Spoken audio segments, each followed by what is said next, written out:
एक बहुत ही सुंदर गांव था। उस गांव में एक दादी माँ रहा करती थीं, जिनकी उम्र तकरीबन 90 साल की थी। गांव के सारे बच्चे रोज उन्हें कहानी सुनाने की जिद किया करते थे और वह बच्चों को समय से साथ बिठाकर तरह तरह की कहानियाँ सुनाया करती थीं। एक बार की बात है, एक नया लड़का जो पहले कभी कहानी सुनने नहीं आया था, वह दादी माँ से जिद करने लगा कि मुझे आज डरावनी चुड़ैल की कहानी सुननी है। लेकिन दादी माँ बच्चों को भूत की कहानी नहीं सुनाना चाहती थीं। उन्हें लगता था कि कहीं बच्चों के मन में भूत का डर ना भर जाए। लेकिन सभी बच्चे दादी माँ से जिद करने लगते हैं, तो दादी माँ सभी बच्चों की जिद पर कहानी सुनाने के लिए तैयार हो जाती हैं। दादी कहती हैं कि एक जंगल में एक पहाड़ी थी, जहाँ एक डरावनी चुड़ैल रहा करती थी। उस पहाड़ी में एक छोटा सा खंडहर था। उसी खंडहर के अंदर चुड़ैल का खजाना छिपा था, जिसमें बहुत सारे रत्न, हीरे, मोती, जवाहरात और महिलाओं के बहुत से आभूषण भी थे। वह चुड़ैल खजाने की रक्षा के लिए उस जंगल में भय का माहौल बनाए रखती थी, ताकि कोई खंडहर के आसपास न आ सके।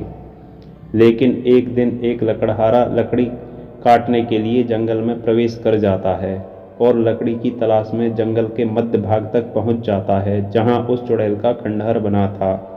खंडहर के आसपास बहुत ही सूखी लकड़ियां पड़ी थीं। वह लकड़हारा खंडहर की सीढ़ियों से लकड़ियां इकट्ठा करता हुआ आगे बढ़ता जाता है। जैसे ही वह द्वार तक पहुंचता है तो उसने देखा कि वहां एक विशाल दरवाज़ा बना हुआ है। लकड़हारे ने इतनी खूबसूरत कारीगरी कभी नहीं देखी थी। जैसे ही उसने दरवाजे को हाथ लगाया तो उसे अजीब सा एहसास हुआ, मानो कोई उसे अंदर बुला रहा है।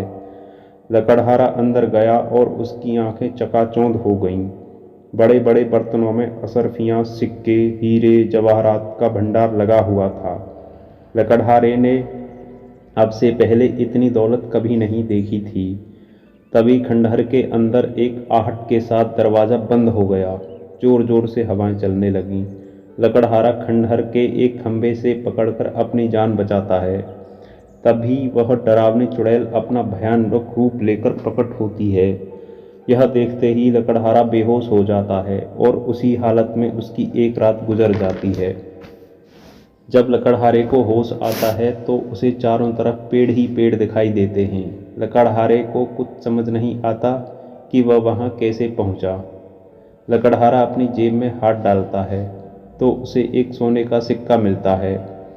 वह यह देखकर खुश हो जाता है कि उसकी जान बच गई और उसे इतना बड़ा सोने का सिक्का भी मिल गया, जिससे उसका खर्च तो चल ही जाएगा।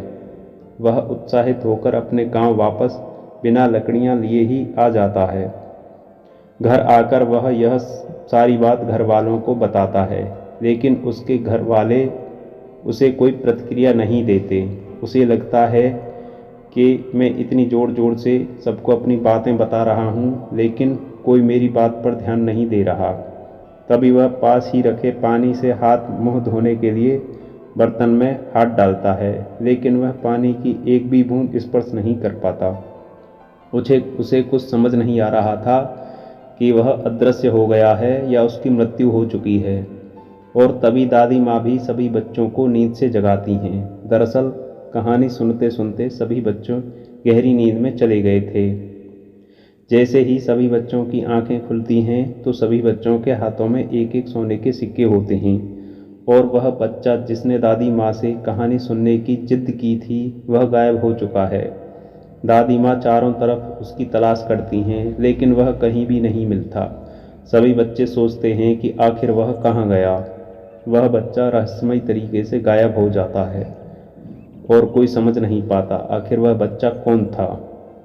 अब आप ही बताइए कि वह बच्चा कौन हो सकता है।